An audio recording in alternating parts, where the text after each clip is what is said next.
जय हिंद, नमस्कार प्यारे साथियों। मैं अजय कुमार एक बार फिर से आपका स्वागत करता हूं आपका अपने गुरुकुल परिवार में। उम्मीद है कि आप बेहतर हैं, अपना ध्यान रख रहे हैं और मन लगा के पढ़ाई कर रहे हैं। आज कक्षा 10वीं के मध्य प्रदेश बोर्ड के फर्स्ट फ्लाइट के अंतर्गत आने वाले सभी चैप्टर को इस वीडियो में इस चैनल के माध्यम से सारा कुछ कवर किया जाएगा। तो आज जो है अपन केवल 3 चैप्टर इस वीडियो के अंतर्गत कवर करने वाले हैं। तो उम्मीद है कि आप इस वीडियो को करने से पहले सबसे पहले आप अपनी रफ कॉपी लीजिए और पर्याप्त समय, जितने मिनट का वीडियो हो कम से कम उससे 5 मिनट 10 मिनट और ज्यादा ही समय निकाल करके इसको देखिएगा। और जितनी सारी बातें मैं आपको बताऊंगा, जो लिखने के लिए कहा जाएगा उसको अपनी कॉपी में जरूर से जरूर लिख लीजिएगा, ताकि आप जब रिवीजन करें, आपका एग्जाम है, एग्जाम से 1 से 2 दिन पहले जब आप रिवीजन करेंगे, बस आप उतनी ही सारी चीजें अगर आप याद कर लेते हैं, उतनी सारी चीजों को आप लिख लेते हैं, याद करते हैं, बार बार पढ़ते हैं, तो आपको एग्जाम में बेहतर नंबर लाने से, बेहतर मतलब बेहतरीन नंबर लाने से आपको कोई भी नहीं रोक सकता है। तो बस आप जुड़े रहिए इस चैनल के माध्यम से और अपने साथियों को भी जोड़िए इस चैनल से, ताकि आप अपने साथ अपने दोस्तों का भी भला कर सकें और दोस्ती अपनी बराबर बना के रखें। आइए शुरू करते हैं इस सेशन को। देखिएगा, सब फर्स्ट वर्ड है हमारा आपका हेल स्टॉर्म। हेल स्टॉर्म का मतलब होता है ओलावृष्टि। जैसे जब बारिश के साथ साथ पत्थर भी पड़ने लगे, जब बारिश हो रही है लेकिन उस बारिश के साथ पत्थर भी गिरने लगे, तो उसको कहते हैं ओलावृष्टि यानी हेल स्टॉर्म। दूसरा वर्ड है आपका हार्वेस्ट। हार्वेस्ट का मतलब होता है फसल, यानी अभी सर्दियों का मौसम है, ठंडी चल रही, तो आपने देखा होगा गेहूं की फसल लगी हुई है और चने की फसल लगी हुई है कहीं कहीं पे, और कई प्रकार की फसलें लगी हुई हैं। तो उन फसलों को, जो हम फसल बोए हैं, ठीक है, उनको अपन क्या कहते हैं, हार्वेस्ट यानी फसल। फिर है आपका लोकस्ट। लोकस्ट का मतलब होता है टिड्डियां।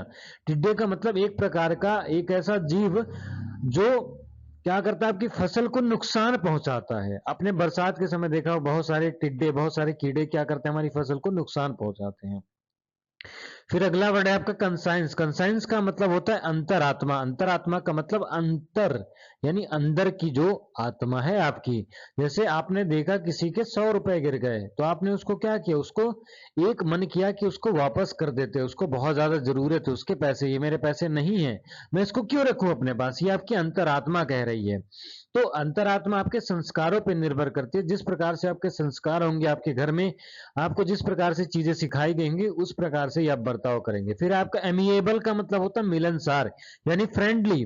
जब आप अपने दोस्तों के साथ आप कैसे रहते हैं, एकदम फ्रेंडली रहते हैं, एकदम घुले मिले रहते हैं, जो भी आप मन करता है, जैसा मन करता है, जितने समय आपका मन किया तो उतने समय आप दोस्तों के साथ घूम लिए, फिर लिए, ये होता है एमिएबल यानी फ्रेंडली। तो अगला वर्ड है आपका चैरिटी। चैरिटी का मतलब होता है दान दे देना। दान का मतलब, जैसे मान लीजिए कि किसी को जरूरत है 100 रुपए की, आपने उसको दे दिया और दोबारा उससे कभी मांगा नहीं, कभी कहा नहीं कि मुझे वो पैसे वापस कर दो, क्या कहलाएगा आपका, चैरिटी कहलाएगा, यानी दान कहलाएगा। उम्मीद है कि ये वर्ड आपको समझ में आ गए होंगे।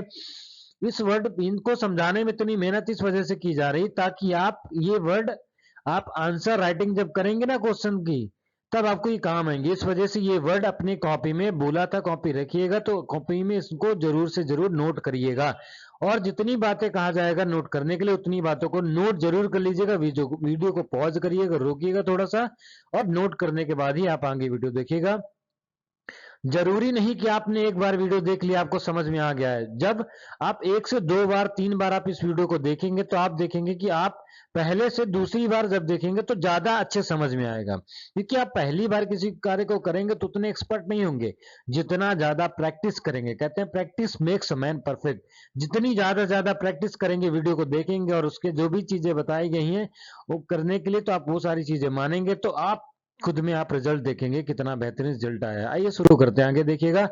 ये कहानी, this is the chapter about a poor farmer. ये एक गरीब किसान की कहानी है, जिसका नाम क्या होता है, लेंचो। नाम क्या है, Lencho.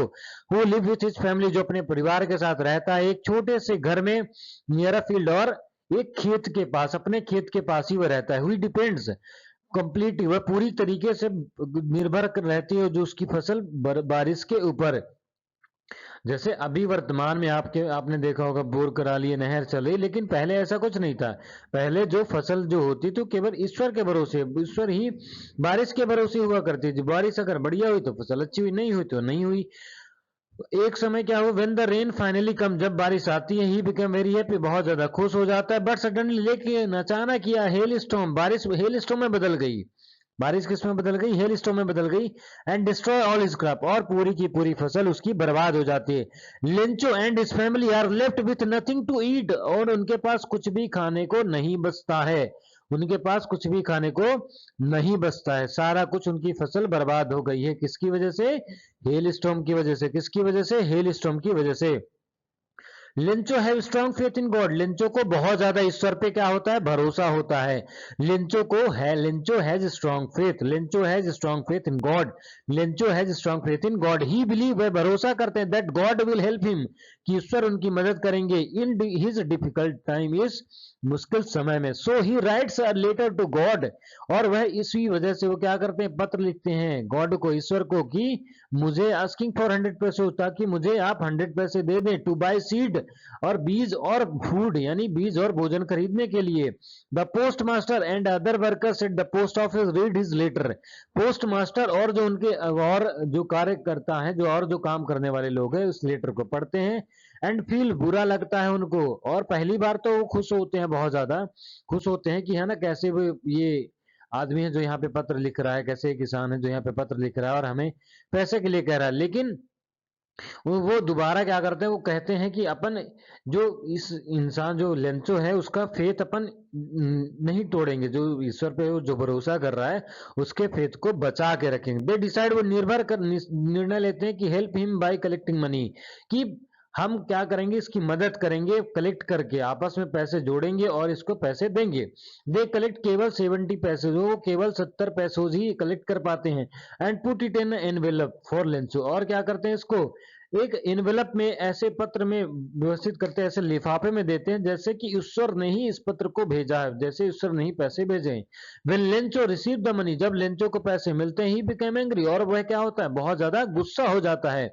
Because he had asked for 100 पैसे, क्यों हो जाता है? क्योंकि उसने 100 पैसे मांगे थे, मिले कितने? केवल 70 पैसे। जब पैसे नहीं मिले उतने जितने मांगे थे, इस वजह से वो क्या हो गया? गुस्सा हो गया। ही थिंक्स, वह सोचता है, the post office worker have stolen the rest of the money, कि पोस्ट ऑफिस के लोग ने ही मेरे पैसे चुरा लिए हैं। सो ही राइट, वह दोबारा क्या करता है? अनदर लेटर, दूसरा पत्र लिखता है, asking him to send the remaining money, वो कहता है कि जो मेरा पैसा बच गया है ना, मुझे वो पूरा पैसा वापस कर दीजिए, दे दीजिए मुझे वो पैसे। But not through the post office, post office के थ्रू अब नहीं देना है, आप मुझे इसको डायरेक्टली मुझे पैसे दे दीजिए। वह कहता है, क्या कहता है? He said a bunch of crooks to him, जो पोस्ट ऑफिस के एम्प्लॉय है ना, वो उनको कहता है कि बंच ऑफ क्रुक्स यानी धोखेबाजों का ये समूह है, इस वजह से आप इनको पैसे मत देना, आप मुझे डायरेक्टली पैसे दे दो। दिस स्टोरी, ये कहानी बताती है, teachers about faith and kindness, आप ये कहानी बताती है कि कैसे भरोसा और दयालुता के बारे में, कैसे इस लिंचो ने अपने ईश्वर पे भरोसा किया, पत्र लिखा और उसको पैसे मिले। इस प्रकार से वो क्या करता है, इस ईश्वर पे कैसे भरोसा था उसका, और वो कितना दयालु था, इसके बारे में चर्चा हुई है। आइए देखिएगा पिक्चर के माध्यम से आप चीजों को समझिएगा, ठीक है। एन एक्ट ऑफ अनसेकेबल फेथ, बारिश हुई है, ओले पड़े हैं, उसकी फसल बर्बाद हो गई है, ये पत्र लिख रहा है, और पत्र लिख के क्या कर रहा है? पोस्ट मास्टर क्या करता है? लिख करके वहां पे जाता है, कहाँ पे जाता है? पढ़ने जाता है वो, अब पोस्ट ऑफिस में दे देता है वो, और जब उसको मिलता है पोस्ट ऑफिस के, जब लोग इसको पढ़ते हैं तो क्या होते हैं? बहुत ज्यादा खुश होते हैं कि कैसे, मतलब सरकास्टिक वे में हंसते हैं वो, कि है ना, कैसा व्यक्ति क्या हमको दे रहा है वो। जब उसको और सभी लोग इकट्ठा करते हैं, ये देखिएगा बहुत सारे लोग क्या कर रहे हैं, आपस में कंट्रीब्यूट कर रहे हैं। कितने कंट्रीब्यूट कर पाते हैं? केवल 17 पैसों ही इकट्ठे कर पाते हैं। जब उसको पत्र मिलता है तो बहुत ज्यादा गुस्सा हो जाता है, और क्या कहता है उसको, कि जो लोग हैं ना, पोस्ट ऑफिस के जो लोग हैं, वो बंच ऑफ क्रुक्स यानी धोखेबाजों का समूह है। ठीक है, तो उम्मीद है कि आप इस पिक्चर को खुद से देखिएगा, प्लीज, है ना, इस पिक्चर को आप खुद से एक बार देख लीजिएगा, और इसको अपने दिमाग में बैठाइएगा, ताकि आप आंसर राइटिंग बेहतरीन तरीके से कर पाएं और इस स्टोरी को अच्छे से समझ पाएं। ठीक है, उम्मीद है कि आपको समझ में आ गया होगा पिक्चर, उम्मीद है भाई। प्लीज आप एक बार वीडियो को रोक करके इस पिक्चर को अच्छे से देखिएगा, ताकि आप स्टोरी को अच्छे से समझ। लिंचो देखिएगा, फर्स्ट इधर लिंचो वॉज अ पुअर फार्मर, गरीब किसान है, जो डिपेंड करता है उसकी पूरी की पूरी जो फसल है वो रेन पे डिपेंड करती है, crops. He was happy when it started raining for a good harvest, वो बहुत ज्यादा खुश हो जाता है जब बारिश होने लगती है। ठीक है, अगला है आपका suddenly hello storm destroy all his crop, लेकिन अचानक से बारिश जो है वो हेल स्टॉर्म में बदल जाती है और उसकी पूरी की पूरी फसल बर्बाद हो जाती है। Lencho and his family were left with no food और मनी, उनके पास ना भोजन बचते हैं और ना पैसे बचते हैं। He had strong faith in God, उसको बहुत ज्यादा ईश्वर पे भरोसा होता है। And decided to write a letter to him, और वो डिसाइड करते हैं कि वो ये ईश्वर को पत्र लिखेंगे। लेंचो आस्क्ड गॉड फॉर 100 पेसोज, वो 100 पैसों के लिए अपना मांगते हैं कि उसे 100 पैसों की जरूरत। The postmaster and workers collect money to help him, postmaster और जो वर्कर्स है वो कलेक्ट करते हैं मनी की हम उसकी मदद करें। Lencho got only 70 pesos and blame the post office staff for stealing, और वह लेंचो क्या करता है, उनको ब्लेम करता है कि भैया आपने मेरे पैसे चुरा लिए हैं।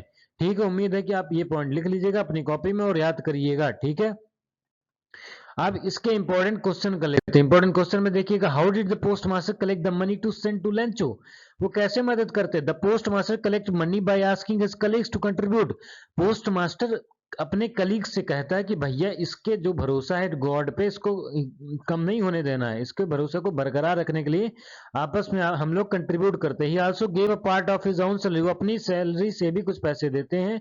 इस प्रकार से वो मैनेज करते हैं 70 पैसों के लिए, मैनेज करते व्यवस्था करते हैं। Did Lencho show any surprise when he received the letter with money inside, क्या लेंचो कोई सरप्राइज दिखाता है जब उसको पैसे मिलते हैं। No, Lencho did not show any surprise, वो किसी प्रकार का कोई सरप्राइज नहीं दिखाता है। He had full faith in God, उसको ईश्वर पे पूरा भरोसा होता है। He was confident that God would help him, उसको भरोसा है कि ईश्वर उसकी मदद करेंगे। That is why he was not surprise when he received the money, इस वजह से वह बिल्कुल भी सरप्राइज नहीं होता है कि उसको पैसे मिले हैं। What did Lencho hope for, Lencho किसकी उम्मीद कर रहा था। What happened to Lencho's field, Lencho की फील्ड के साथ क्या हुआ। लेंचो होप फॉर रेन, वह बारिश की उम्मीद कर रहा था कि बारिश हो जाए। So that his crop would grow well, ताकि उसके जो फसल है वो अच्छे से बढ़ जाए, अच्छे से उत्पादन हो पाए। बट हेल स्टॉर्म आता है, उसकी पूरी की पूरी फसल बर्बाद करके रख देता है। Hello storm destroy his entire field and ruined all the crops. ठीक है, Who और what did Lencho have faith in, किसको ऊपर भरोसा था, गॉड के ऊपर भरोसा था। कितने मांगता है, 100 पैसों मांगता है to help his family and snow sow his field again, so यानी बो सके अपना फील्ड को अगेन, दोबारा को। उम्मीद है कि ये फर्स्ट लेसन आपको समझ में आ गया होगा। आइए चलते हैं सेकंड लेसन की तरफ। यदि आपको ये चीजें समझ में आती हैं तो अपने दोस्तों को, अपने भाई बहन को, अपने साथियों को इसको एक बार अपने दोस्तों को भेजने का जरूर करिएगा। ठीक है, आइए सेकंड लेसन देखते हैं। सेकंड लेसन कुछ वर्ड, एपेटाइट, एपेटाइट का मतलब क्या होता है, नस्ली भेदभाव की व्यवस्था, यानी कि आप यानी किसी को जात के आधार पर, रंग भेद के आधार पर उसको क्या करना, भेदभाव करना, भेद करना, भाव करना, भेदभाव यानी किसी एक स्थिति के आधार पर। एट system of racial discrimination in South Africa, जो साउथ अफ्रीका में भेदभाव, नस्ली भेदभाव चल रहा था कि है ना, उसके बारे में है एपेटाइट। इनॉग्रेशन का मतलब होता है शपथ ग्रहण समारोह, यानी जब आप शपथ लेते हैं, जैसे आप क्या करेंगे, या आप जब ऑफिसर बनेंगे या कुछ और जो आपके सपने होंगे वो बनेंगे, तो आप शपथ लेंगे कि है ना अपन ये सारी चीजें, डॉक्टर बनेंगे तो शपथ लेंगे आप वो सारी चीजें कि है ना, अपन शपथ लेते हैं कि सभी की अच्छे सेवा भाव करेंगे, सभी की मदद करेंगे, वो सारी चीजें। इमेंसिपेशन का मतलब होता है दमन से मुक्ति या आजादी, जब जैसे आपको साउथ अफ्रीका के लोगों के साथ क्या हो रहा था, उनका दमन हो रहा था, उनको परेशान किया जा रहा था, लेकिन उसके बाद क्या होता है, उनको मुक्ति दी जाती है, ऑपरेशन आजादी मिलती है उनको। ऑपरेशन का मतलब क्या होता है, अत्याचार, उत्पीड़न की, आपके ऊपर अत्याचार किया जा रहा है, क्रूअल, एकदम निर्दयी तरीके से किसी भी के साथ बर्ताव करना। रिकॉन्सिलिएशन का मतलब होता है मेल मिलाप करना या सुलह कर लेना, जैसे रिकंसिलिएशन, रिकंसिलिएशन का मतलब जैसे आप दो दोस्त हैं, आप में किसी बात के लिए झगड़ा हो गया, लेकिन आपने क्या कर लिया, रिकंसिलिएशन कर लिया, नहीं आपस में सुलह कर ली, मेल मिलाप कर लिया। पैट्रियट का मतलब क्या होता है, देशभक्त होता है, जो people who love and serve their country, जो अपने देश की सेवा करते हैं, देश की रक्षा करने का प्रयास करते हैं और अपना पूरा जीवन देश के लिए समर्पित करते हैं, उनको कहते हैं पैट्रियट, यानी देशभक्त कहते हैं।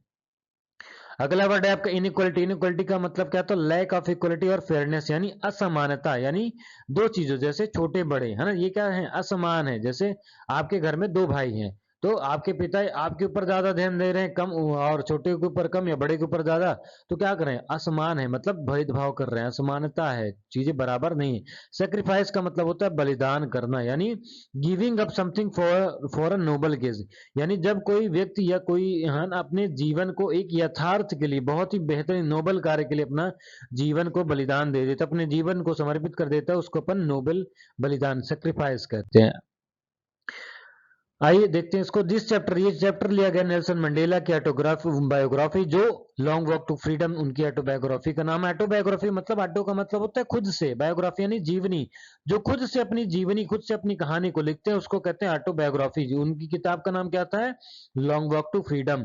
इट डिस्क्राइब, ये बताती है हिस्टोरिक डे 10 मई 1994 की जो घटना हुई है उसके बारे में बताती है। नेल्सन मंडेला जब became the first black president of south Africa, जब पहले राष्ट्रपति बनते हैं, वो पहले ब्लैक राष्ट्रपति बनते हैं कहां के, South Africa. The ceremony was held in Pretoria, ceremony आयोजन किया गया था कहां, प्रिटोरिया में। And mark the end of apartheid यानी रंगभेद की समाप्ति, अ सिस्टम ऑफ रेशियल जो डिस्क्रिमिनेशन है तो हो रहा था, भेदभाव हो रहा था, उसकी समाप्ति के विरोध में, उसकी समाप्ति के अंत में, ठीक है, जब जो डिस्क्रिमिनेशन हो रहा था अंत हो गया और क्या हुआ था, फ्रीडम मिल गई थी। मंडेला, अब हम बात करते हैं सफरिंग का, जो ब्लैक पीपल थे उन्होंने किस प्रकार सफर किया है, जो उनके साथ जो अनफेयर हुआ है, गलत हुआ है, फॉर मैनी ईयर्स, बहुत सालों तक। दे वर डिनाइड बेसिक राइट, उनको बहुत बेसिक अधिकार, जो जीवन जीने के, रहने के, शिक्षा के, ये भी अधिकार से जो वंचित किया गया था, उसके बारे में चर्चा करते हैं और कहते हैं कि वो क्या थे, ऑपरेशन में थे, अत्याचार उनके साथ हो। मैनी फ्रीडम फाइटर, बहुत सारे जो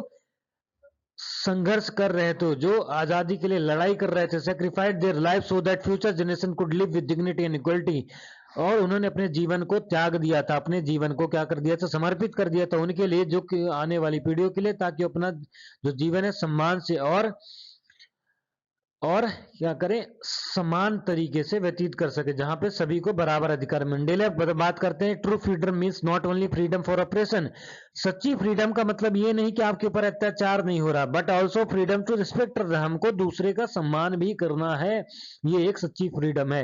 ही बिलीव, वह बिलीव करते हैं, courage is not the absence of fear, साहसी वो नहीं है जो डरता नहीं है, साहसी वो है जिसने अपने ट्रियम्फ ओवर, जो खुद पे विजय पा लेता है। मंडेला सेज, मंडेला कहते हैं कि हर प्रत्येक व्यक्ति की दो जिम्मेदारियां होती है, पहली वन टुवर्ड्स हिज फैमिली, अपने परिवार के लिए, दूसरा क्या होता है, towards his people and country, दूसरा लोगों के लिए और देश में रहने वाले लोगों के लिए और देश के प्रति होता है। ये चैप्टर बताता है कि इंपॉर्टेंट ऑफ फॉरगिवनेस, क्षमा करने का, एक साथ रहने का, रिकंसिलिएशन का के बारे में बताता है। Mandela dream of democratic nation where all people live together, Mandela जो है एक लोगों के शासन की बात करते हैं, डेमोक्रेटिक गणतंत्र नेशन की बात करते हैं, जहां पे सभी लोग एक दूसरे के शांति के साथ रहें, इक्वलिटी समान हो और हार्मनी हो, यानी शांति हो, आपस में सामंजस्य हो, ठीक है, ये चैप्टर उसके बारे में है। इन दिस चैप्टर टीचर्स सिखाता है कि वैल्यू ऑफ फ्रीडम की, आजादी की कीमत क्या है, सेक्रीफाइस जो संघर्ष हुए, और ह्यूमैनिटी, ह्यूमन डिग्निटी यानी मानव का जो सम्मान है उसके लिए, ठीक है। उम्मीद है आपको ये समझ में आ गया होगा। ये पिक्चर के माध्यम से आप पिक्चर को आप खुद देखिएगा, जितना आप अच्छे से पिक्चर को देखेंगे उतना आपको ये सारी चीजें समझेंगे। नेल्सन मंडेला देखें कैसे वो परेशान थे, वो चीजों को मैनेज कर रहे थे, देख रहे थे, ठीक है, कितनी सारी समस्याएं थी उनको उन्होंने देखा, झेला है। सिर्फ वही नहीं, उनके साथ जो स्ट्रगल कर, जो फ्रीडम फाइटर थे उन सब के बारे में बता रहे हैं। हेपेटाइट का एक प्रकार का नस्ली भेदभाव है जो लोगों के साथ किया जाता है, कि तुम इस जाति के हो, तुम इस प्रकार से काम करते हो या रहते हो, उसके बारे में आप बहुत अच्छे तरीके से समझते होंगे भेदभाव क्या होता है, ठीक है। फिर यहाँ पे देखते हैं the future new dawn of freedom, एक नया अध्याय शुरू होता है, आजादी का एक नया अध्याय शुरू होता है 10 मई 1994 को, जब वो क्या करते हैं, न्यू नेशन इज बॉर्न, एक नए राष्ट्र का जन्म होता है, जहां पे क्या होता है, Mandela was inaugurated as the first black president after the first democratic election, जब वहां पे इलेक्शन होता है पहले ब्लैक राष्ट्रपति बनते हैं वहां के, ठीक है। वो कहते हैं कि never ever again shall it be that this beautiful land will again experience, अब ये जो ब्यूटीफुल जो लैंड है, हमारा जो देश है, बहुत सुंदर जो देश है, वो कभी भी अब इस प्रकार से अत्याचार नहीं सहेगा जिस प्रकार से हुआ है, ठीक है। तो ये सारी चीजें हैं। अब आइए बात करते हैं बुलेट पॉइंट की, इसको अपनी कॉपी में, और जो वर्ड्स पहले करें उनको अपनी कॉपी में जरूर लिखिएगा और इनको याद करिएगा। नेल्सन मंडेला पहले ब्लैक राष्ट्रपति बनते हैं 10 मई 1994 को, इनॉग्रेशन में एंड ऑफ एपेटाइड यानी रंगी जो नस्ली जो भेदभाव हो रहा था उसको खत्म किया गया है।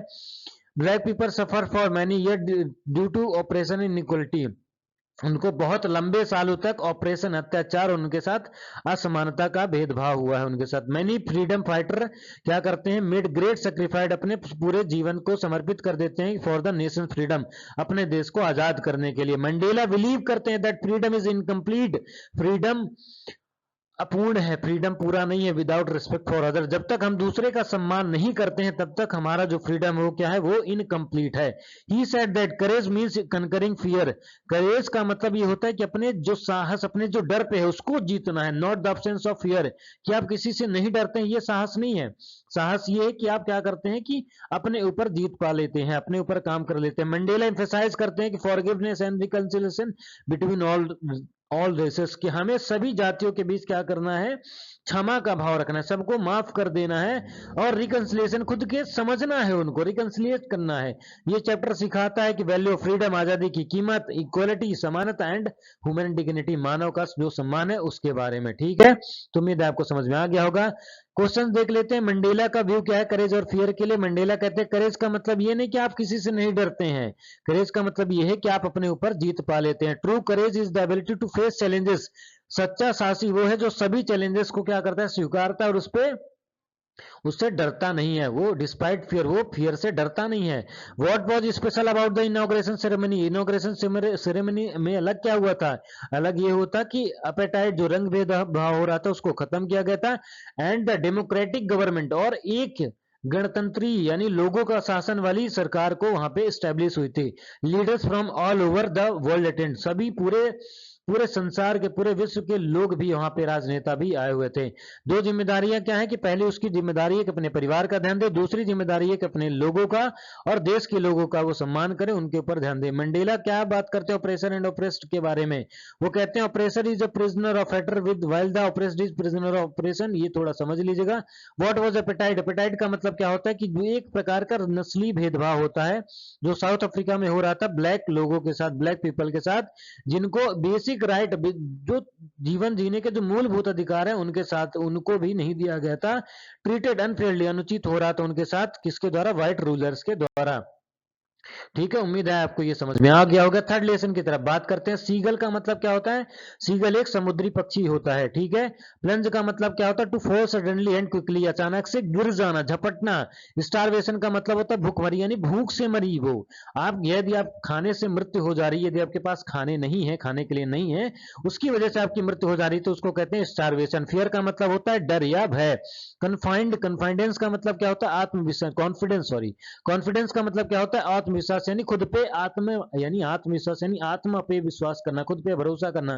करेज का मतलब क्या होता है, साहस या हिम्मत, ability to face fear bravely, यानी किसी भी घटना को, किसी भी विपरीत परिस्थितियों को आप कितनी आसानी से, कितनी मेहनत, कितनी बिना डरे हुए, कितना सहज तरीके से उसको फेस करते हैं, वो होते हैं। स्टॉर्म का मतलब होता है तूफान। मिस्टीरियस का मतलब होता है रहस्यमय, यानी बहुत ही एकदम रहस्यमय तरीके से सारी चीजों के।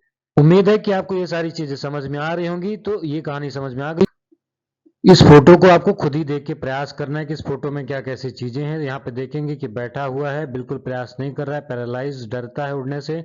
लेकिन दूसरी बार क्या करता है, ये उड़ने का प्रयास किया है, ये भूख के कारण है।